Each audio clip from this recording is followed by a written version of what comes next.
चलो बच्चा स्टार्ट करते हैं इलास्ट्रेशन नंबर 26, जिसके अंदर जो इन्फॉर्मेशन है यहाँ पे एक इन्फॉर्मेशन दे के रखा है कि ये जो सम है वो पीएनएल एंड बैलेंस शीट का है, जहाँ से शुरू होता है ग्रॉस प्रॉफिट गिवन होगा और पीएनएल और बैलेंस शीट बनाना है।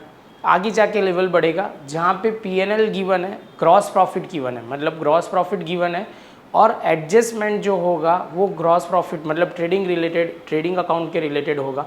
तो कैसे सम करना है वो देखना है।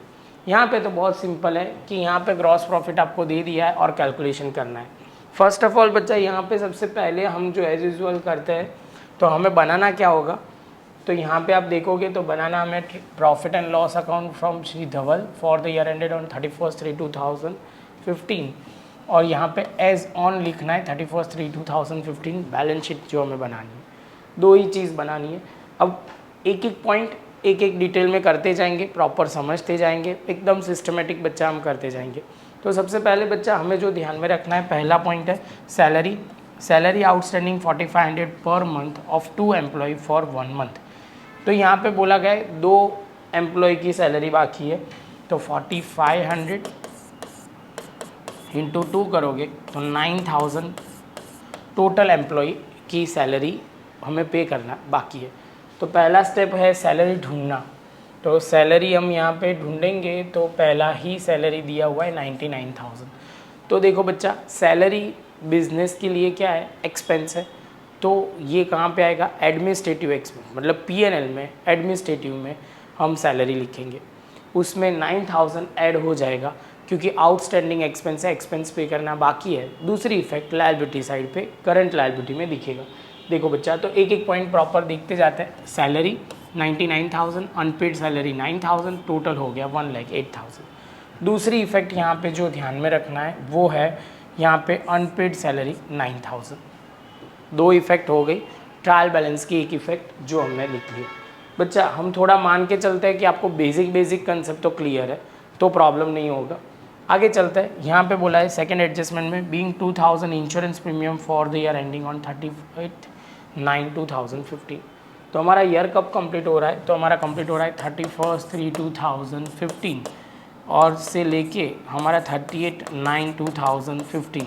तो यहाँ से हम देखें, यहाँ पे हम लिखेंगे 4 5 6 7 8 9, 3 एंड 3 6 मंथ का हमें एडवांस में ऐसा बोल सकते हैं कि इंश्योरेंस प्रीमियम हमने पे किया हुआ है।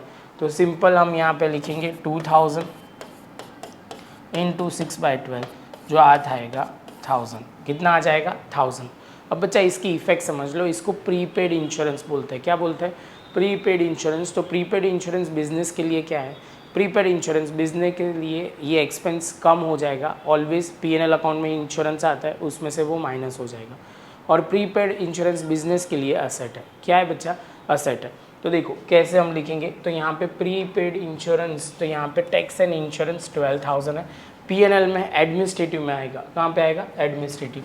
ये एडमिनिस्ट्रेटिव एक्सपेंस है ना, वहाँ पे यहाँ पे टैक्स एंड इंश्योरेंस 12,000, 1,000 हमने ढूंढ के रखा था प्रीपेड।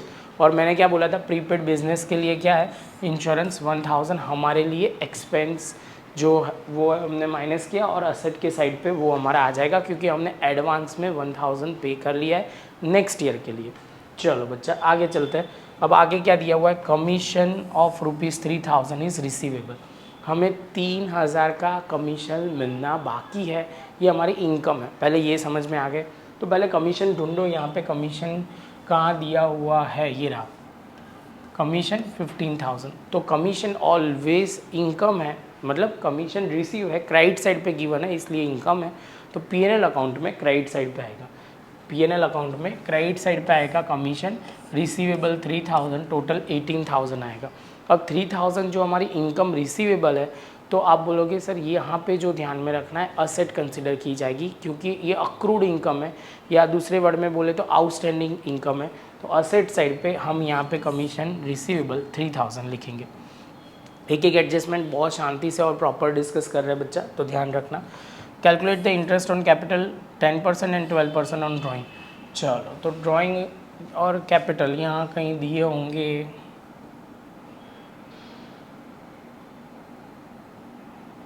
ये रहा ड्राइंग, ये रहा कैपिटल। तो कैपिटल है 2,38,000, उसका 10% करोगे तो 23,800 आएगा। अब यहाँ पे दो इफेक्ट ध्यान में रखना, बिजनेस के लिए इंटरेस्ट ऑन ड्राइंग क्या होगा, एक्सपेंस होगा। तो हम कहाँ लिखेंगे, तो फाइनेंशियल चार्जेस में लिखते हैं, P&L अकाउंट में डेबिट साइड। दूसरी इफेक्ट कैपिटल में प्लस हो जाएगा, कहाँ पे हो जाएगा, कैपिटल में प्लस। तो ये जो हमने बोला वही चीज़ हम प्रॉपर देखते जाते हैं। यहाँ पे फाइनेंशियल चार्जेस, एक्सपेंस में इंटरेस्ट ऑन कैपिटल 23,800, दूसरी इफेक्ट कैपिटल हमने लिखा और इंटरेस्ट ऑन कैपिटल उसमें प्लस हो जाएगा, ध्यान में रहेगा।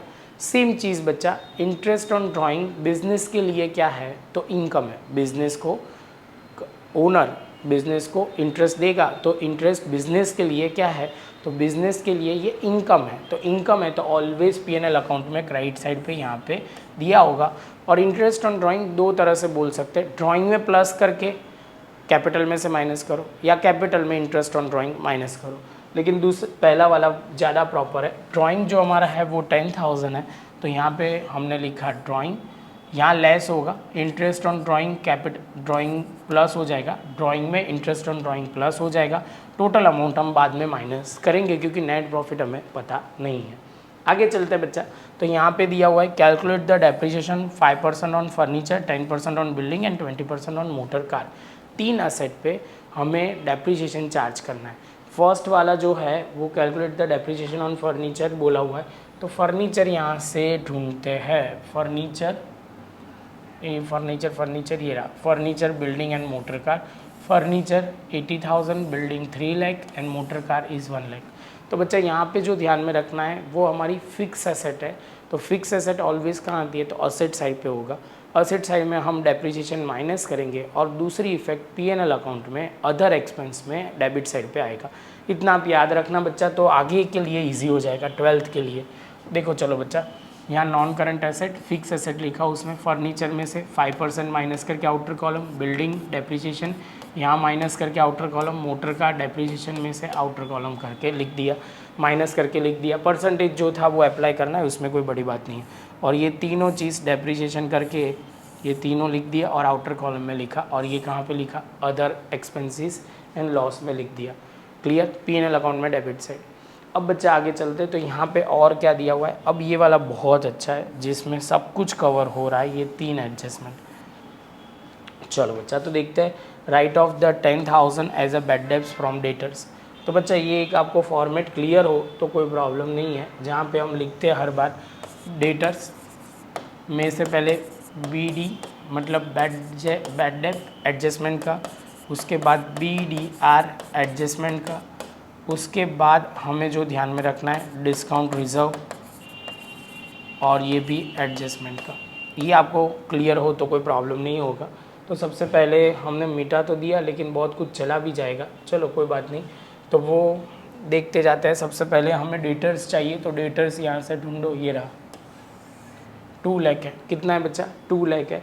तो डेटर्स का हमने 2 लाख पहले सबसे पहले यहाँ पे डेटर्स लिख दिया। बैड डेब्ट एडजस्टमेंट का लिखा, उसका 5% 1,90,000 का 5% करोगे बच्चा तो 9,500 आएगा। 9,500 माइनस करके 1,80,500 का 2% करोगे तो 3,610 आ जाएगा। यहाँ पे क्लियर है, माइनस करके आउटर कॉलम लिख दो। ये हमारा हुआ कहाँ पे, बैलेंस शीट का ये मेन पॉइंट कंप्लीट हुआ। तो यही चीज़ आपको वो P&L अकाउंट में भी तो हमें ध्यान रखना है। तो बैड डेब्ट ऐसे याद रखो, BD 2 बार, BDR यहाँ पे लिखा BDR। टाट फॉर्मेट जिसको बोलते हैं TAAT, ये सब ऐड होगा और ये जो अमाउंट है वो लेस हो जाएगी ट्रायल बैलेंस वाली। तो बैड डेब्ट्स एंड बैड डेब्ट रिजर्व ये दिख रहा है मुझे, ये 6,000 एंड बैड डेब्ट रिजर्व 10,000। तो हमने यहाँ पे जो जो अमाउंट लिखनी है वो लिखते जाता है। बैड डेब्ट 6,000 और यहाँ पे 10,000 बैड डेब्ट रिजर्व। अब यहाँ से वैल्यू उठानी है 10,000 एंड 9,500, 10,000 एंड 9,500, तो ये दोनों लिख दिया। टोटल आएगा 25,500 में से 10,000 माइनस होगा, 15,500 आ जाएगा। जैसे ये पॉइंट कंप्लीट होता है उसके बाद आपको यहाँ discount reserve and discount allow दो चीज़ देखनी है। डिस्काउंट अलाउ तो मिल गया पर लेकिन थोड़ा क्रॉस में कर दिया है, वो ये रहा discount allow always debit side पे होता है, तो 8,000 हमें ध्यान रखना है। अब यहाँ पे डिस्काउंट रिजर्व नहीं है, डिस्काउंट रिजर्व होता तो क्या होता, तो देख लो यहाँ पे P&L अकाउंट में डिस्काउंट अलाउ, डिस्काउंट रिजर्व जो एडजस्टमेंट का होगा, और डिस्काउंट रिजर्व ट्रायल बैलेंस का होगा। हमारे सब में ये नहीं है, हमारे पास दो चीज़ है, ये और ये। तो डिस्काउंट अलाउ हमारे पास 8000 जो हम कैलकुलेट करेंगे, यहाँ पे लिखेंगे डिस्काउंट अलाउ 8000, और यहाँ पे हम डिस्काउंट जो है 3610 जो हमने ढूंढा था एडजस्टमेंट का, वो करके टोटल करके लिख दिया। यहाँ पे याद रखना ट्रायल बैलेंस का है नहीं, इसलिए हमने ये लिखा हुआ है। जैसे ये पॉइंट कंप्लीट होता है बच्चा, तो ये वाला पॉइंट हमारा ऐसे देखो तो तीनों पॉइंट ख़त्म हो गए। तीनों पॉइंट ख़त्म होते ही अब हम आएगा 9th, transfer 20,000 to general reserve. अब जनरल रिजर्व कहाँ आता है, तो हमारा लायबिलिटी साइड पे आता है। लायबिलिटी साइड पे पहले रिजर्व देख लो कितना है जनरल रिजर्व, तो जनरल रिजर्व है 30,000। कितना है बच्चा, 30,000। तो यहाँ पे हमने जनरल रिजर्व लिखा 30,000 और करंट ईयर का एडिशन 20,000 लिख के 50,000 लिखा। और दूसरी इफेक्ट P&L अकाउंट में अदर एक्सपेंस या अदर एक्सपेंस एंड लॉस वाली कैटेगरी में नीचे लिखेंगे जनरल रिजर्व या ट्रांसफ़र टू जनरल रिजर्व 20,000। इसके साथ मेरे एडजस्टमेंट सारे ख़त्म हो गए बच्चा। तो एडजस्टमेंट ख़त्म होते ही बच्चा अब हम क्या करेंगे, तो अब हम सिंपल एक एक चीज़ देखते जाते हैं और उसकी एक एक इफेक्ट देते जाएंगे। यहाँ कहीं पे कोई हिडन एडजस्टमेंट नहीं है, बहुत सिंपल सम है, तो हम सीधा लिखते जाएंगे। चलो, तो पहला gross profit P&L account credit side, P&L account credit side पे हमें यहाँ ग्रॉस प्रॉफिट 5 लाख लिखा। ट्रांसफ़र फ्रॉम ट्रेडिंग अकाउंट, ऐसा वर्ड लिखना है, ट्रांसफ़र फ्रॉम ट्रेडिंग अकाउंट। जितना प्रॉपर लिखोगे आगे के लिए ईजी हो जाएगा। चलो बच्चा, सैलरी तो ऑलरेडी हो गया है। जनरल एक्सपेंस हमारा 11,000 है। P&L अकाउंट में debit side as administrative expense आएगा, तो यहाँ पे हमने लिखा जनरल एक्सपेंस 11,000। उसके बाद बच्चा आगे का जो पॉइंट है वो है टैक्स एंड इंश्योरेंस, तो टैक्स एंड इंश्योरेंस भी हो गया है। क्लोजिंग स्टॉक ये कहाँ पे दिया हुआ है बच्चा, तो ये क्लोजिंग स्टॉक हमें गिवन है इन एडजस्टमेंट या इन ट्रायल बैलेंस, तो ये ट्रायल बैलेंस में गिवन है। तो इसकी एक इफेक्ट आएगी जो असेट साइड पे करंट एसेट में दिखा देंगे। तो असेट साइड पे करंट एसेट, तो देखो क्लोजिंग स्टॉक और ये रहा करंट एसेट, मैं जो बोल रहा हूँ वो क्लियर बच्चा। करंट एसेट में क्लोजिंग स्टॉक आएगा। उसके बाद बच्चा क्या है, तो उसके बाद बच्चा जो है ये वाला पॉइंट ख़त्म। बैंक ओवरड्राफ्ट क्रेडिट साइड पे गिवन बैलेंस है, तो बैंक ओवरड्राफ्ट बोला जाता है, वो लायबिलिटी साइड पे हमें लिखना पड़ेगा एज अ करंट लायबिलिटी। तो यहाँ करंट लायबिलिटी और बैंक ओवरड्राफ्ट 10,000 हम यहाँ लिख देंगे। इसके बाद बच्चा दूसरा हमें क्या गिवन है, कमीशन ऑलरेडी हो गया है। एडवर्टाइजमेंट एक्सपेंस 15,000, तो एडवर्टाइजमेंट एक्सपेंस ये सेलिंग एंड डिस्ट्रीब्यूशन का एक्सपेंस है, तो यहाँ पे हम एडवर्टाइजमेंट एक्सपेंस लिख देंगे सेलिंग एंड डिस्ट्रीब्यूशन में 15,000 एज अ P&L साइड पे आएगा। आगे चलते हैं, इंटरेस्ट 5,000, तो ये फाइनेंशियल चार्जेस में इंटरेस्ट आएगा, तो यहाँ पे हम लिखते हैं कहा गया फाइनेंशियल चार्जेस, फाइनेंशियल एक्सपेंस में 5,000 आएगा, तो ये हमने लिख दिया। उसके बाद बच्चा हमारा क्या है, तो उसके बाद ये हो गया, तीनों हो गए, कैपिटल ड्राइंग सब कुछ हो गया, बैड डेब्ट्स हो गया। लोन लिखना बाकी है 40,000, लोन क्रेडिट साइड है, इसका मतलब है लोन की लायबिलिटी है हमारी 40,000, तो लोन लायबिलिटी 40,000 हमारा यहाँ पे आ जाएगा। उसके बाद दूसरा बच्चा हमारा क्या है, क्रेडिटर, वो भी हमारी करंट लायबिलिटी में आएगा, वो नॉन करंट लायबिलिटी है और ये करंट लायबिलिटी में आएगा क्रेडिटर। और उसके बाद बिल्स पेएबल भी नीचे ही होगा, रिसीवेबल दिया हुआ है, तो रिसीवेबल करंट असेट में आएगा। और पेएबल जो है शांति से यहाँ देखते हैं तो वो 5,000 है, पेएबल हमारा 15,000 है। तो 5,000 जो रिसीवेबल है वो असेट साइड पे, 15 जो पेएबल है वो लायबिलिटी साइड पे हमने लिख दिया, रिसीवेबल भी यहाँ करके लिख दिया। उसके बाद इतना ख़त्म होते ही कैरेज आउटवर्ड आ रहा है। कैरेज आउटवर्ड P&L अकाउंट में डेबिट साइड पे सेलिंग एंड डिस्ट्रीब्यूशन एक्सपेंस में आएगा, और कैरेज इनवर्ड देते तो ट्रेडिंग अकाउंट में आता, वो आपको ध्यान में रखना है। तो कैरेज आउटवर्ड जो हमने लिख दिया, कितना है कैरेज आउटवर्ड, तो हम यहाँ पे लिखेंगे 4,000 जो पॉइंट आ गया।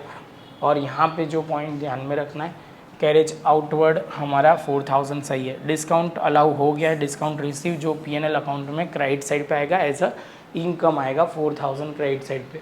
तो देखो डिस्काउंट रिसीव यहाँ पे 4,000, और उसके बाद है कैश बैलेंस 5,000 जो हमारे असेट साइड पे आएगा। क्या आएगा बच्चा, असेट साइड पे 5,000, तो यहाँ पे कैश बैलेंस लिखा 5,000। इसके साथ बच्चा हमारा ये पॉइंट सब कुछ कवर हो गया, हमारा ट्रायल बैलेंस भी ख़त्म, एडजस्टमेंट भी ख़त्म। अब बच्चा हमें क्या करना है, तो अकाउंट क्लोज करना है। तो P&L अकाउंट को क्लोज करके हम ट्रांसफ़र करेंगे कैपिटल अकाउंट में। कैपिटल अकाउंट में नेट प्रॉफिट ऐड करेंगे और उसके बाद जो हमारा आंसर आएगा नेट प्रॉफिट के बाद, तो वो टोटल हम यहाँ लिख के दोनों साइड टोटल टैली करेंगे। चलो, तो हमें यहाँ पता है बच्चा कि यहाँ पे आप देखोगे तो सब कुछ हो ही गया है, जो सब कुछ हमारा टैली मतलब टिक कर दिया है। टोटल यहाँ पे पहले क्रेडिट साइड का ज़्यादा है तो क्रेडिट साइड का टोटल लिखा। यहाँ पे जो डिफरेंस है उसको हम बोलेंगे net profit transfer to capital account.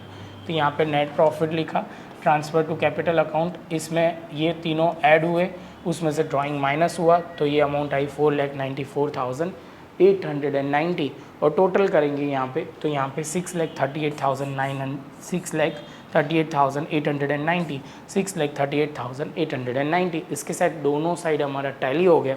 इसके साथ बच्चा हमारा ये सम कंप्लीट हो जाएगा। सम कंपैरेटिवली कैसा है, सिंपल है, एक लेवल ऊपर जा रहा है वैसा सम है। थोड़ा प्रॉपर नोटबुक में इसमें जितना हो सके उतनी प्रैक्टिस आप करोगे तो आपके लिए बहुत ईजी रहेगा। मिलते हैं बच्चा नेक्स्ट लेक्चर में नए सम के साथ।